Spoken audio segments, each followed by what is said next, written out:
My name is Caleb Hayes, and for most of my 41 years, I had believed that I had outrun the ghosts of my past. I wasn't a man of great faith, but I had a stubborn, solitary will to keep breathing. The war, a thing that had ended nearly 20 years ago, still lived inside me. It was in the old ragged scar that pulled at the corner of my left eye, and the way my muscles would tense at a sudden sharp noise, and in the profound aching need for solitude. I'd seen the worst that men could do to each other, and I had learned to trust the predictable nature of animals more than the fickle hearts of people. My life was a quiet, hard-won rhythm in the Arizona territory, a sun-scorched land on the edge of a great dry canyon. The days were a cycle of mending fences, breaking wild colts, and listening to the wind. A wind that could, if you paid it enough mind, tell you things. It carried the faint promise of rain, the far-off rumble of thunder, and for a man like me, a warning. It was late autumn 1882. The sun was bleeding into the horizon, casting long, fractured shadows across the broken land beyond Dustvale Ridge. I was on the trail of 2 young horses that had slipped through a rotted fence post down by the creek. The work of a lazy afternoon, I told myself, a simple annoyance. But the desert was a cruel master. Wood rots fast out here. I'd been tracking the hoof prints for the better part of an hour, slow and steady, figuring I'd corner them before nightfall and be back in my cabin with the fire for company. The canyon curved ahead, and as I rounded a sharp ridge, my old gray, gelding, a horse with more sense than most men I'd met, pricked his ears forward. He stopped dead. There was a sound beyond the bluff, a light rustling, then something heavier. I dismounted silently, crouching behind a thick cluster of mesquite. My right hand, scarred and calloused, hovered over the colt on my hip. It was a reflex born of instinct and years of living on the edge of violence. Then I saw her. She burst from the brush, running on bare, bleeding feet. Her dark hair was plastered to her sweat-soaked face, and her dress was torn at the hem and shoulder. The panic in her eyes was a raw, visceral thing, the kind of fear I had seen in soldiers before a charge. Behind her, through the scrub and cactus, came the voices of men. They were shouting their words laced with a vicious hatred, calling her a thief, something less than human. With their shouts came the heavy thud of hooves. Riders. One man, a tall figure on a rangy bay, raised a bow. I saw it all in a single prolonged second that felt like a lifetime.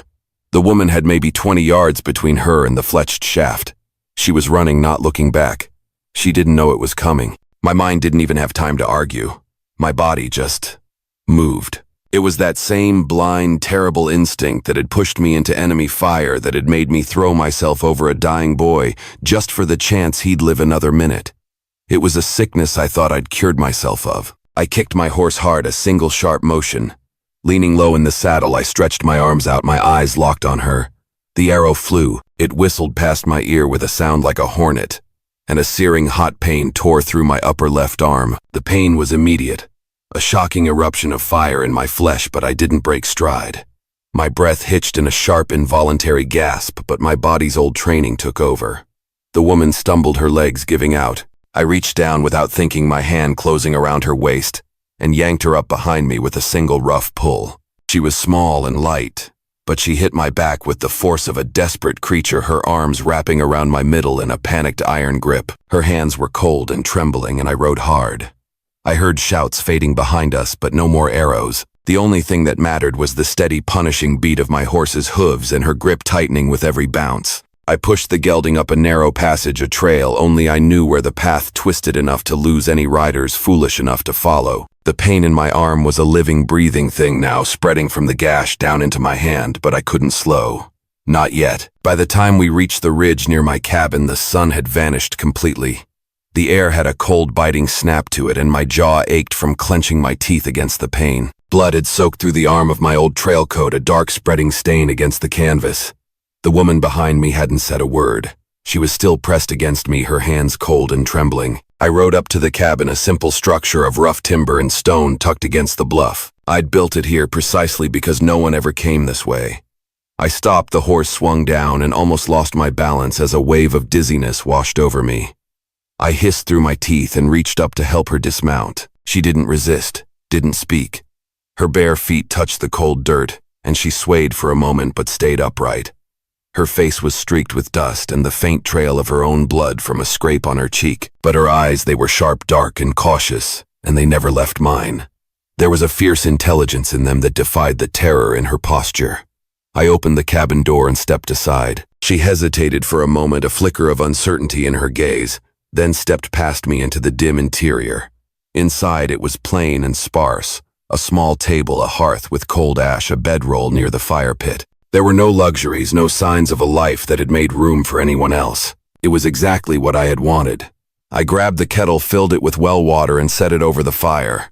My wounded arm shook with the effort, and a fresh drip of blood landed on the dirt floor. She watched me, a still silent figure. Then she stepped forward and pointed at my arm. I paused, looked at her and nodded. "All right," I rasped, my throat dry. She approached slowly, still not speaking, but her hands were steady, her movements precise. She found my knife on the table, cut the sleeve away gently, and took one of the clean rags from the crate near the wall. She poured some of the now hot water over it, wiped the blood away with a touch that was both careful and practiced, then wrapped the wound with a surprising expertise. Her fingers were calloused strong. This wasn't her first time seeing a man in pain, I realized. This wasn't her first time dealing with violence. I studied her face while she worked. She looked about 24, an Apache woman, but her face held a wisdom far older. Her dress, though torn, was finely made with traces of beaded fringe that had once been beautiful. Her braids had come half undone in the chase. She was thin, the hollows of her cheeks telling a story of weeks, maybe months, without enough to eat. When she finished, she stepped back and waited, her eyes still on mine. Still not a word. I didn't ask her anything. I didn't press. I moved stiffly toward the hearth, coaxed a fire to life, and pulled down a tin of beans and a heel of bread. I set the beans to heat, poured 2 cups of water, and placed one in front of her. She drank, her hands trembling slightly around the tin cup. Finally, I sat down, gritting my teeth against the pain.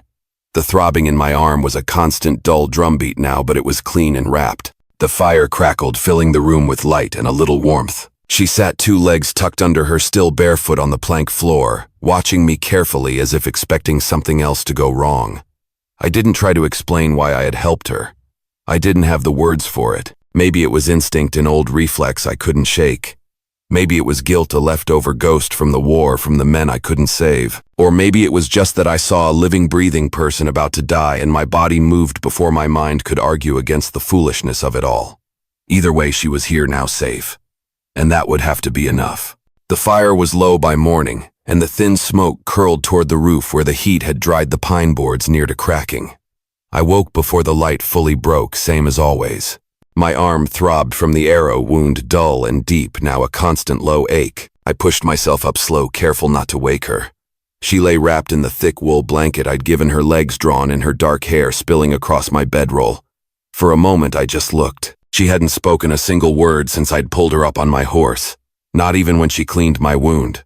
But in her quiet observation I'd seen a fierceness, a deep-seated survival instinct. She hadn't run, hadn't cried, hadn't collapsed. She'd watched, she'd waited. That kind of silence wasn't weakness. It was a shield, a deep-seated defense. I got up and stoked the fire with one hand, adding dry kindling and a log from the stack inside the door. My arm protested, a sharp, unpleasant protest, but I gritted my jaw and ignored it. The cabin was cold this time of year. Nights dropped close to freezing, and I knew the first snow wouldn't be far off. I poured water into my coffee tin, ground the beans by hand, and set it over the flame. The scent of coffee spread, slow, familiar, a small comfort in a world that offered few. She stirred. Her eyes opened, not startled, not slow, just open, as if she hadn't been fully asleep at all. She looked around the room, then at me.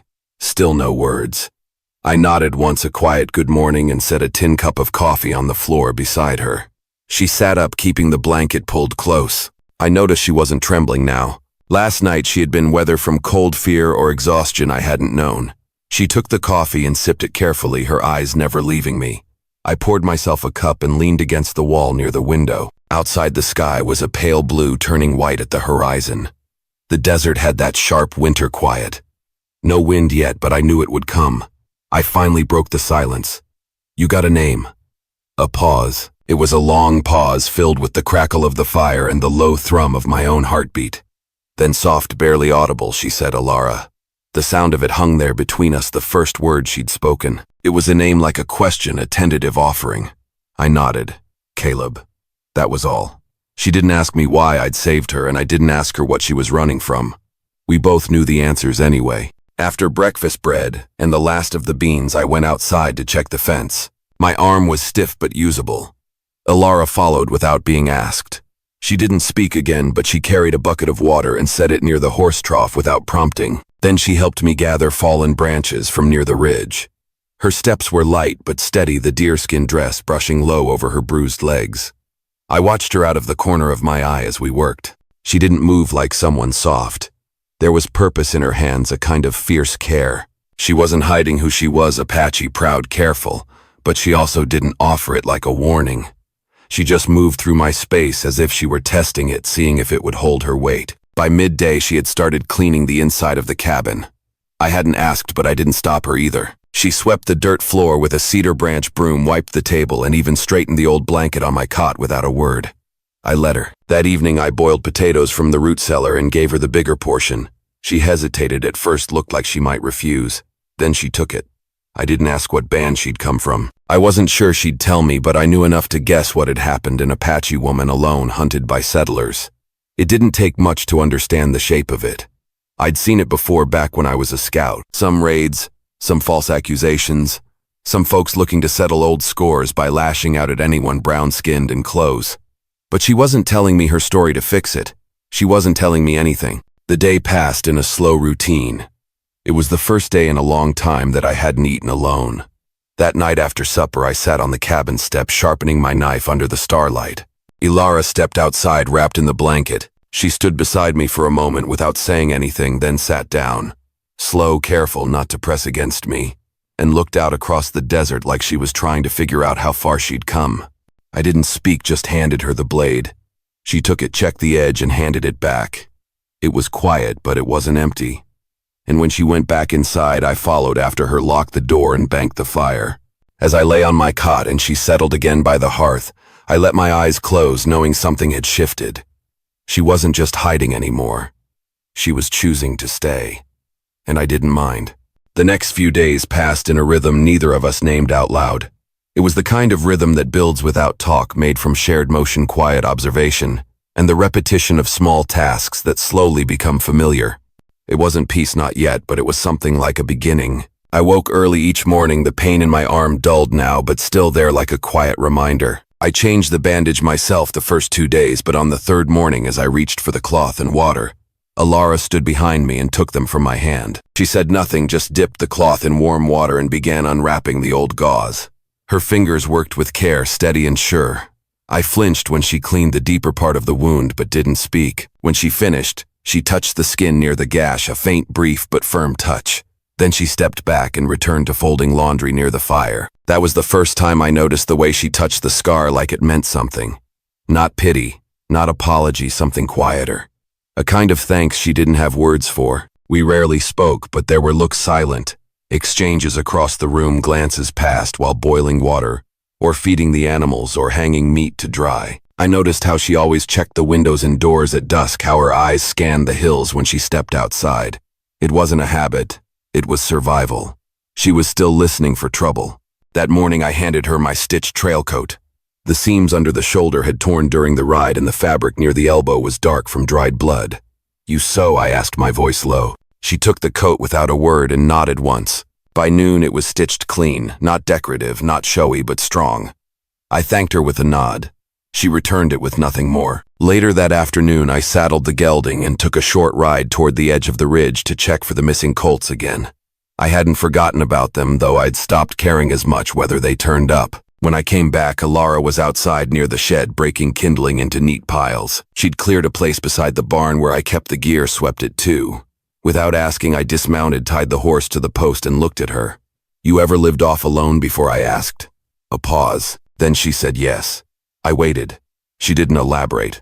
I didn't press. Instead, I walked over and began splitting logs. She moved beside me and gathered the pieces into a crate. That evening, we sat by the fire as usual. A heavier chill had moved in, clouds crowding the stars, wind clawing through the cracks in the walls. I checked the windows again, hammered a new plank over the loose board by the east wall. Inside, it was quiet the way it had always been, but not the same. Ilara sat by the hearth, mending the hem of her dress. Her legs were tucked under her, the needle flashing in the firelight. Her hair was braided again tighter, this time cleaner beads at the ends. I watched her for a long moment, then pulled out an old keepsake box from a drawer in the table. Inside, beneath a folded bandana and a worn photograph of men I used to know, was a crow feather, black and fine. I had found it years ago near a battlefield. Kept it without knowing why. I walked over, bent low, and offered it to her without speaking. She looked up. I saw something shift in her face. Hesitation, surprise, maybe even the edge of emotion that didn't know where to go. She took the feather in both hands, looked at it, then at me. "Thank you," she said softly. The second thing she had said since she arrived. I just nodded and walked back to the table. Later that night, while she swept the corners near the hearth, I found myself staring at the door more than usual. I hadn't forgotten the men who had shot at her. Drunk settlers didn't ride far sober, but they had horses and bad tempers. And worse, the law in Dust Vale had no love for either her kind or my silence. I didn't know her whole story, but from the pieces she'd shown me, I'd guessed enough. Her band had likely cast her out. There was no paint on her skin, no ceremonial markings, no family tokens in her braids. The beads she wore were modest, hand-tied, worn down. That wasn't ceremonial pride. That was someone who had walked a long way alone. I went to the cabinet and pulled out a second rifle. I checked it, loaded it, then leaned it by the door. When Alara saw it, she paused. "You think they'll come?" she asked. Her voice was soft, measured. I shook my head. "Don't know. Just in case." She nodded like that was enough. Then she looked at me for a long moment. "If they do," she said, "I won't run again." I met her eyes. "You won't have to." We didn't speak the rest of the night. But in that silence, something had changed. The hunted girl was still there. But beside her now stood a woman who had decided. This time she'd stay and fight if she had to. And I, who had lived too long thinking my quiet was all I had to offer, started to understand. Maybe the quiet wasn't empty. Maybe it was a place someone else could live too.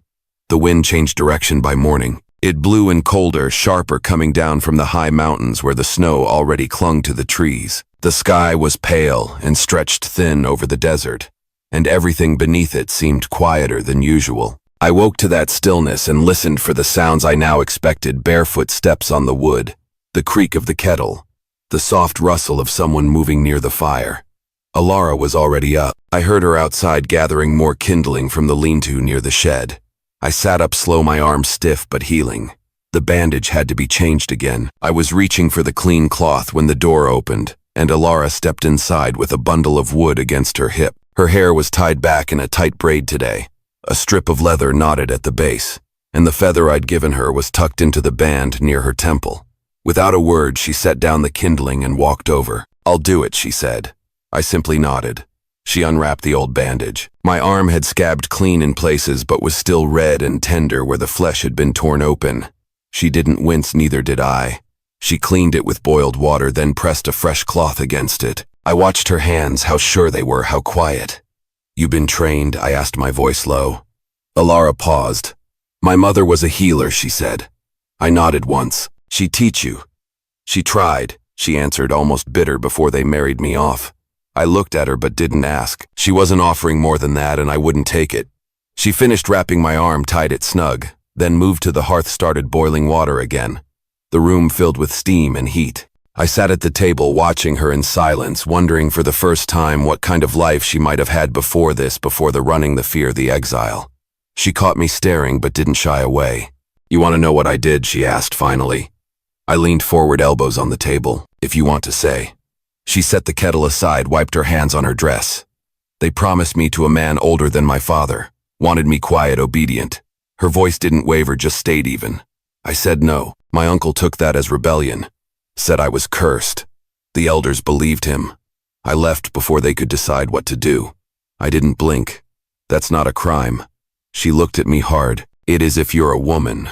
The words sat heavy in the air. "They told settlers I stole a horse," she added, her voice dropping, "to justify chasing me. Settlers don't need much reason when it's someone like me." I nodded slowly. I understood, maybe not in the same way, but enough. "My family's gone," she said, either too scared or too silent to stop it. She sat across from me, her eyes steady. "You still want me here?" she asked. I didn't speak right away. Then I said I wouldn't have brought you here if I didn't. That was the end of that. Later that day, while she hung wet linens outside, and I hammered a new post into the horse corral. A figure approached from the west trail. I spotted him first, a slim man, young, wearing a blue canvas coat and a wide grin that never quite reached his eyes. He waved as he got closer. "Afternoon," the man called out. I didn't wave back. "You're off the trail," I said flatly. "I know," the man replied, looking for a half-wild mare. Black coat, white mark on the nose. Might have gone east. Figured I'd check the ridge. I stepped between the man and the cabin without thinking. "Ain't seen one." The man's eyes flicked past me toward the hanging laundry, the faint outline of a woman just inside the cabin's doorway. "Thought I saw someone," the man said. "You saw me," I replied. The pause that followed was long tense. Then the man tipped his hat. "Well, if you do see that horse, I'll be riding through Dustvale next week." I didn't move. "I'll remember." The man nodded, once turned and rode off slow. While he was gone, Alara stepped outside. Her hands were still damp from wringing out cloth. "You know him?" she asked. I shook my head. "Number, but he knows you're here now." Alara didn't react. She just stood there watching the trail long after the rider disappeared. That night the tension lingered. I added extra logs to the fire, cleaned my rifle, slowly checked the windows again. Alara moved quieter than usual, but not out of fear, more like readiness. After supper, when the fire had settled into low coals, she sat beside me for the first time, close shoulder to shoulder. Her hand touched mine where it rested on my knee. I looked down but didn't move away. "If they come again," she said, "will you fight?" I didn't hesitate. "Yes." She nodded. "Then I will too." For a long while we sat like that together, silent, watching the fire crackle in the dark. Neither of us said the word home, but both of us were starting to wonder if that's what this place might become. Not just a place to hide, but a place worth defending.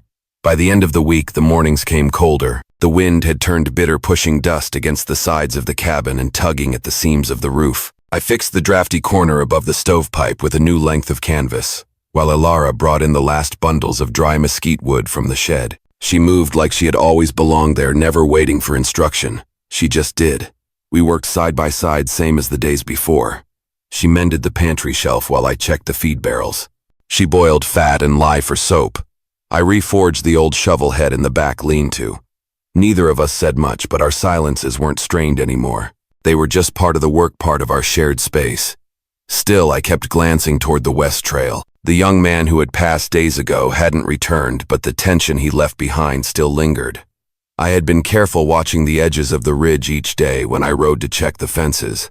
The thought of someone from Dustvale riding back with questions or worse hadn't left my mind. Alara noticed, of course. She noticed everything. "You expecting trouble?" she asked that morning as I returned with the rifle slung across my back. I looked at her. "Maybe. Should we leave?" she asked. I thought about it. The idea of uprooting this fragile thing we were building, of hitting the trail with her again, was a cold weight in my stomach. "No," I said. "Not unless we have to."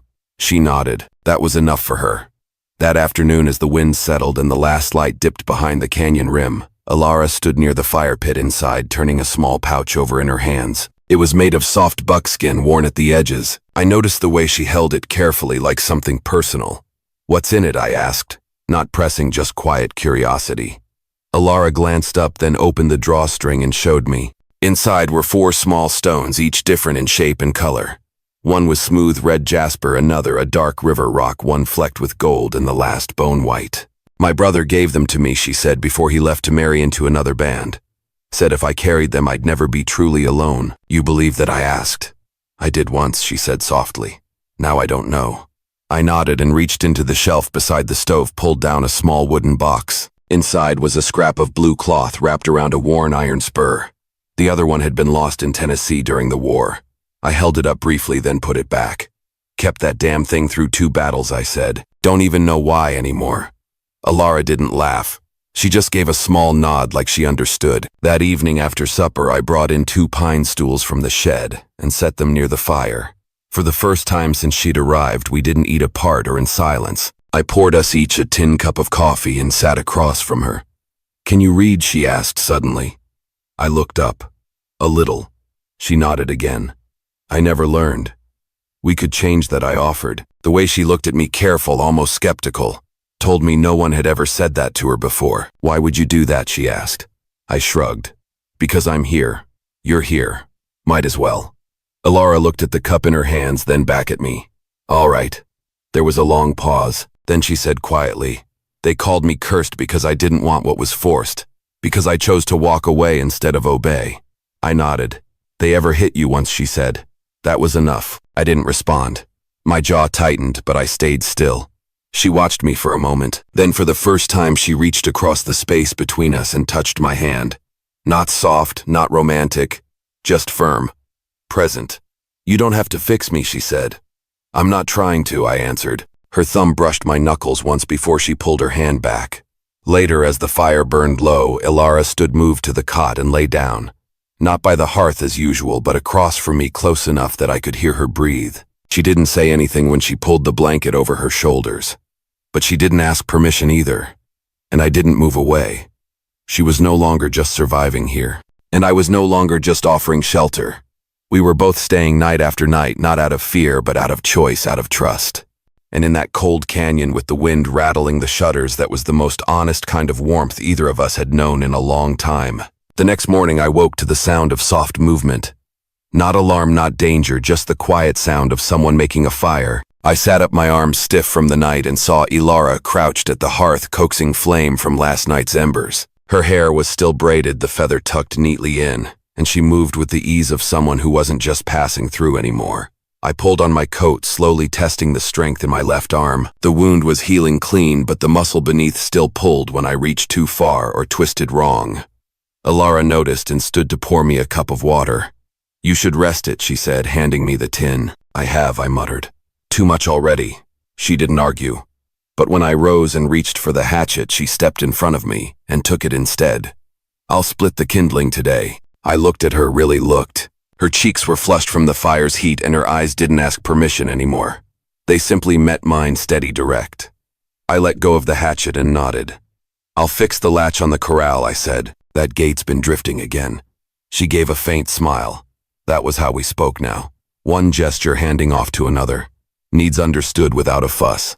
By mid-morning, we had worked in near silence for hours. I repaired the gate, hammering the new iron latch in place, while Ilara split kindling behind the shed. When she was done, she walked to the stream past the ridge to wash the smoke from her hands and brought back a strip of wild mint wrapped in cloth. She handed it to me without a word, and I added it to the stew I was simmering later that night. The rhythm we had built was no longer fragile. It was a solid, quiet thing. That evening, the wind picked up hard, gusts shook the walls, and a cold front rolled over the canyon. I stacked extra wood inside, and Ilara laid out our blankets near the fire. She moved her bedroll beside mine without asking. This time I didn't hesitate. I pulled off my coat, settled beside her, and let the fire do the rest. She was close enough now that I could feel the warmth of her breath against my shoulder. Her hand found mine beneath the blanket, fingers cold but confident. I didn't pull away. I turned to face her and she looked up at me. "I thought I'd forgotten how to want something," she said quietly. "Not food, not shelter. Something more." I didn't answer right away. My chest rose slowly, my breath steady but heavy. "You're not the only one," I finally said. She reached up and touched the edge of my jaw, the rough scar beneath my eye.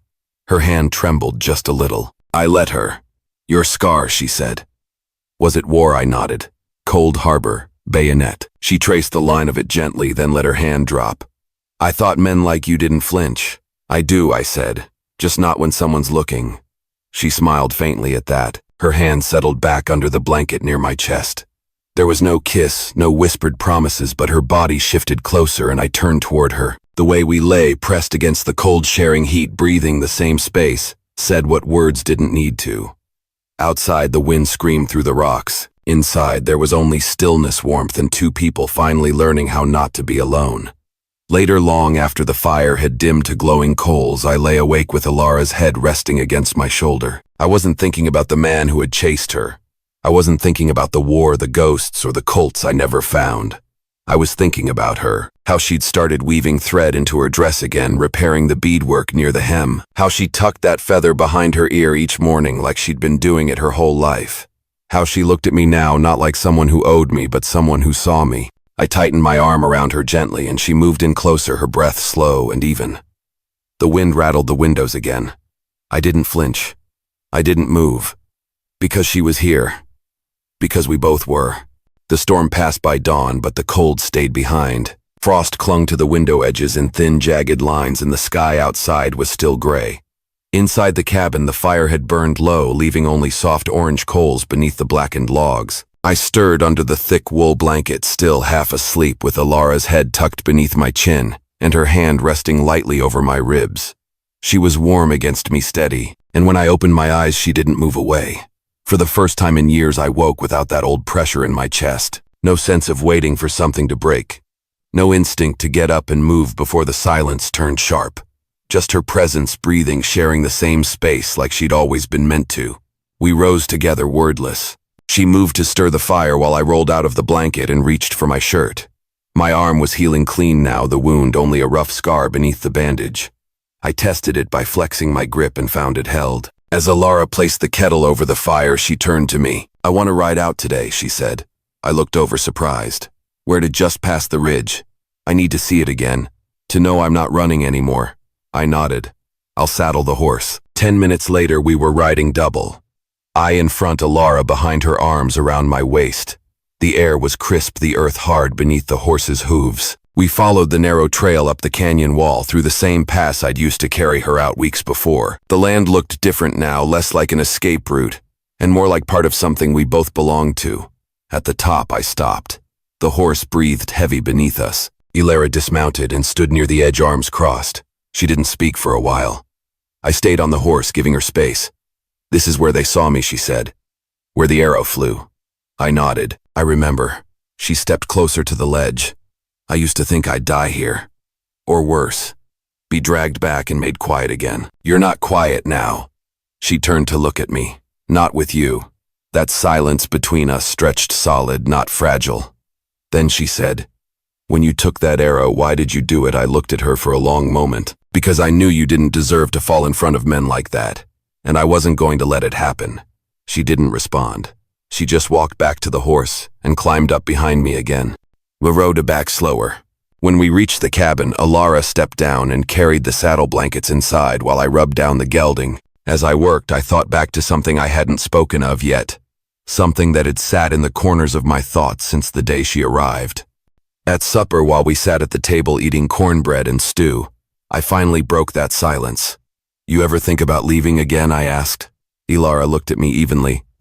Do you number?" She reached across the table and took my hand. "I'll stay as long as I'm welcome." "You are," I said.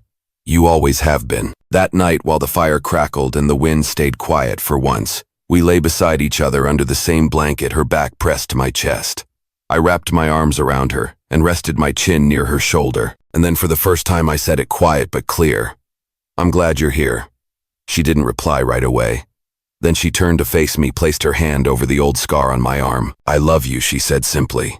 I didn't know how to say it before, but I do. I blinked, my heart thudding hard once in my chest. I swallowed and nodded. "I love you too." The words felt strange on my tongue, not because they were untrue, but because they hadn't been said in years.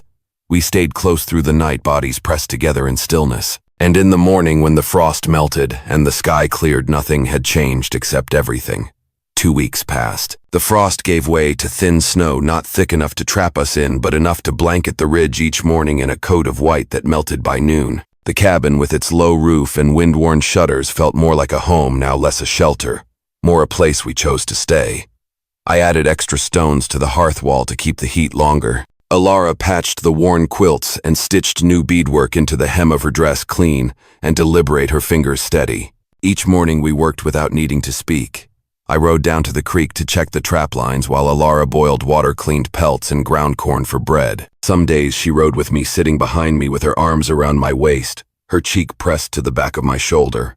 When we returned, we ate side by side, shared the same plate, split the same piece of bread. No apologies, no awkwardness. One afternoon, I sat sharpening my knife on the porch while Alara hung the laundry from a line we'd strung between the shed and the barn. She paused, watching me, then walked over slowly. "There's something I haven't told you," she said. I looked up. "I had a baby once," she said. "Years ago, a little boy. He died before winter." She didn't flinch when she said it, but her voice had gone flat, like it had been pressed down for too long. I didn't answer right away. I set the blade aside, wiped my hands on my trousers. "I didn't know," I said. "I'm sorry. He wasn't sick. He was taken. She sat on the edge of the porch beside me, her fingers locking tightly together in her lap. They said I didn't deserve to raise him, that I disrespected the band by refusing the marriage. They called it justice. I felt my throat tighten.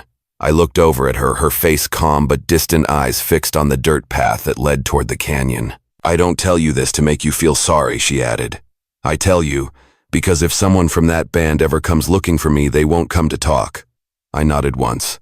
Then we'll be ready. She looked at me. I didn't hesitate.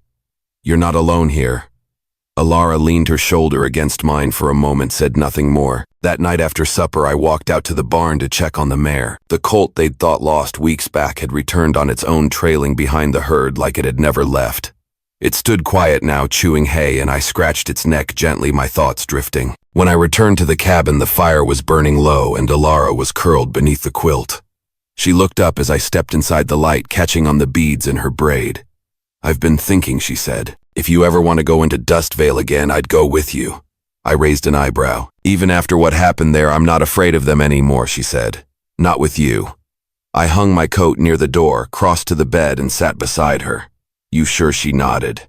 But only if you want to. I leaned down, brushed my lips against her forehead, then her cheek, then finally her mouth.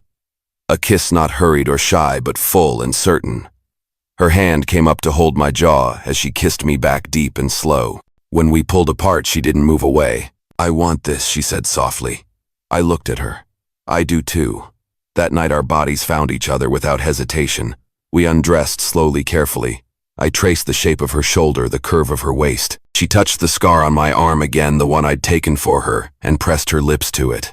We lay together bare and warm beneath the quilt, moving with trust instead of fear. No words, just breath, touch, and quiet understanding. We didn't rush. Nothing about this was for comfort or survival. It was want. It was earned. Later, as snow fell outside and the wind curled against the windows, we lay together, tangled in silence. Alara rested her head against my chest, her fingers spread across the scar. I never thought I'd have this again, she whispered. I tightened my arms around her. You do now. And she stayed right there, breathing with me until sleep took us both. By the time spring winds began to blow down from the high ridge, the snow had all but melted, leaving the land damp and scattered with wildflowers. Tiny blue blossoms sprouted through cracks in the hard earth, and the creek beyond the bluff was running fuller now. Birds returned to the trees. Everything felt different, alive again, and so did I. I stood outside the cabin, fixing the saddle harness with my left arm still stiff but working fine. The scar across my bicep had healed in a thick raised line. Alara came out behind me with 2 tin cups of coffee, one in each hand. Her deerskin dress was cleaner now, rest-stitched along the hem with colored thread, her braids neat and tight. She still wore the crow feather I'd given her. Fence still holding, she asked. Barely, I said. We'll need to replace the posts by the north edge next week. She handed me the coffee and leaned against the porch rail. We stood in silence, watching the morning spread across the canyon. Below, a rabbit darted across the trail. The horses grazed quietly near the stream. I've been thinking, I said, about that trip to Dustvale. Alara looked at me. You want to go? I nodded slowly. We'll need seed sugar, maybe salt. I've been putting it off long enough. She was quiet for a moment. You think it's safe? No, I said, but I think it's time. We left 2 days later. Alara packed light. I took my rifle and a pouch of coins I hadn't touched in over a year. We rode together on the gelding saddlebags, tied firm, our boots dusted with dried clay from the trail. We didn't talk much along the way, but we didn't need to. The quiet between us had changed. It wasn't survival anymore. It was understanding. Dustvale hadn't changed. The same cracked signs, the same saloon with warped shutters, the same livery with a half-lame horse. But this time I didn't feel alone walking through it. We went to the general store, first bought flour, salt, lard, matches, tobacco. Alara moved through the aisles like she'd done it before, her head up steady. A few men glanced away. One lingered longer than necessary. I stepped between them, my eyes hard. The man looked away. We left the store without trouble. On the way back to the horses, a familiar voice called from across the road. Well, hell, look who made it out of winter. It was the young rider from weeks back, the one who'd seen Alara that first day. He leaned against the saloon's porch rail, grinning with a mouth that had never earned a fight. I didn't stop, but I spoke low and firm. She's not yours to look at. The man's smile wavered. Ain't causing trouble, just saying hello. Alara walked beside me, her chin lifted. Her hand grazed my elbow gently, a signal not to escalate. We mounted the horse and rode out of town without another word. Back at the cabin, the sun was low and the wind carried the smell of pine sap and turned soil. I unloaded the supplies while Alara prepared supper. Inside, she moved easily now. This was her space too. She wasn't a guest anymore, wasn't hiding. After we ate, I reached into the drawer near the hearth and pulled out a small tin box. I opened it and took out a simple ring, silver smooth, unpolished. It had belonged to my mother, tucked away all these years. I held it out to her. "I ain't got the right words for it," I said, my voice low. "But if you'd stay as my wife, I'd be better for it." Alara didn't speak. She looked down at the ring, then up at me. "You sure?" she asked. "I've never been more." She took the ring and slid it on without hesitation. "I've already stayed," she said. "Now I'll stay for good." I leaned in and kissed her softly, forehead then lips. She pressed her hands to my chest and held me there, steady, grounded. Later, we lay curled together near the fire. Alara shifted under the quilt and looked at me with a quiet expression, something uncertain in her eyes. "There's something else," she whispered. "I think I'm carrying." My breath caught. I looked at her, my eyes wide, my heart suddenly pounding. "You're sure?" She nodded once. "Late by 2 moons. I feel it." I didn't speak for a long moment. Then I reached out, laid my hand gently over her stomach. "All right," I said. "Then we build for more than 2. Tears welled in her eyes, but they didn't fall. She only nodded and leaned into me, burying her face in my neck. We didn't need vows or ceremony. We had firewood to split fences, to fix a roof to patch. We had land breath, warmth, and now more life coming.